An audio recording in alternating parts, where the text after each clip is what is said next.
Hey, good afternoon, everybody. It is February 20th, 2024. We are in the Old Testament book of 2nd Chronicles, and we're going to read chapter 24 today.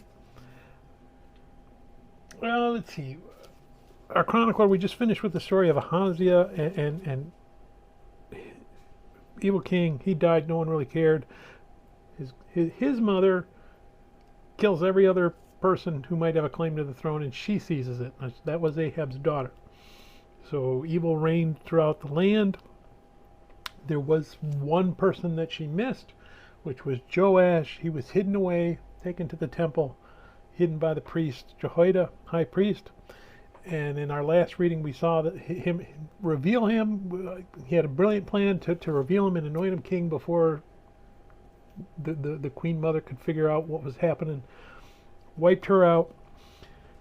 We're going to start with his reign. We're going to see that Joash's reign, while he's under Jehoiada's influence, he did everything he was supposed to do. He's restoring the temple. He's restoring the taxes. He's finding out, hey, the people want to give to the temple, to restore the temple. Everything's going fine. Everything's going great.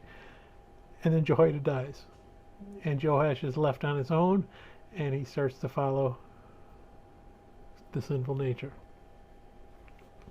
And that's kind of a good snapshot of how the chronicler sees the fall of Judah. Kings that do good for a while, but they always end up worse than they started. Next one comes in, and he maybe pulls them back a little bit, but then much worse than they started. So again, we're seeing that roller coaster all the way to exile. So let's go ahead and we're going to read 2nd Chronicles chapter 24.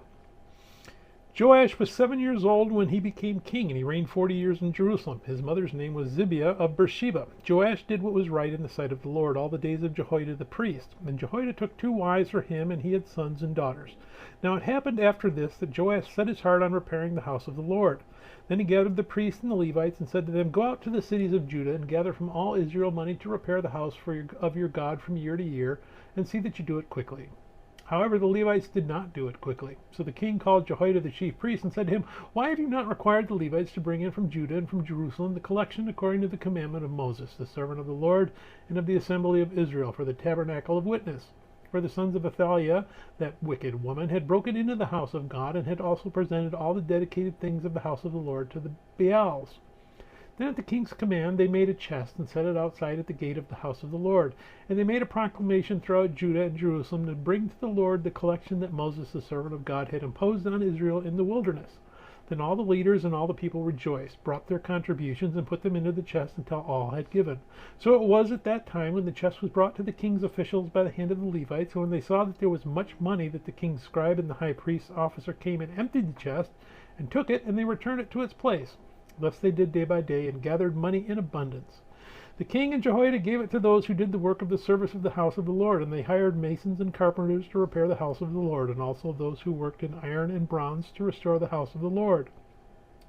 So the workmen labored, and the work was completed by them. They restored the house of God to its original condition and reinforced it. When they had finished, they brought the rest of the money before the king and Jehoiada. They made from it articles for the house of the Lord, articles for serving and offering, spoons and vessels of gold and silver, and they offered burnt offerings in the house of the Lord continually all the days of Jehoiada. But Jehoiada grew old and was full of days, and he died. He was 130 years old when he died, and they buried him in the city of David among the kings, because he had done good in Israel, both toward God and his house. Now after the death of Jehoiada, the leaders of Judah came and bowed down to the king, and the king listened to them. Therefore they left the house of the Lord God of their fathers, and served wooden images and idols. And wrath came upon Judah and Jerusalem because of their trespass. Yet he sent prophets to them to bring them back to the Lord. And they testified against them, but they would not listen. Then the Spirit of God came upon Zechariah, the son of Jehoiada, the priest, who stood above the people, and said to them, "Thus says God, why do you transgress the commandments of the Lord, so that you cannot prosper? Because you have forsaken the Lord, he also has forsaken you." So they conspired against him, and at the command of the king they stoned him with stones in the court of the house of the Lord. Thus Joash the king did not remember the kindness which Jehoiada his father had done to him, but killed his son. And as he died, he said, "The Lord look on it and repay." So it happened in the spring of the year that the army of Syria came up against him, and they came to Judah and Jerusalem and destroyed all the leaders of the people from among the people, and they sent all their spoil to the king of Damascus. For the army of the Syrians came with a small company of men, but the Lord delivered a very great army into their hand, because they had forsaken the Lord God of their fathers. So they executed judgment against Joash. And when they had withdrawn from him, for they left him severely wounded, his own servants conspired against him because of the blood of the sons of Jehoiada the priest, and killed him on his bed. So he died.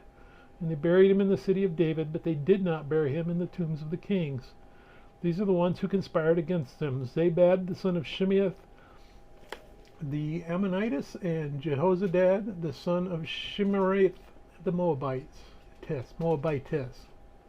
Now concerning his sons, and the many oracles about him, and the repairing of the house of God, indeed they are written in the annals of the book of the kings. Then Amaziah his son reigned in his place. May God bless the reading of his word, and may God bless you. Bye.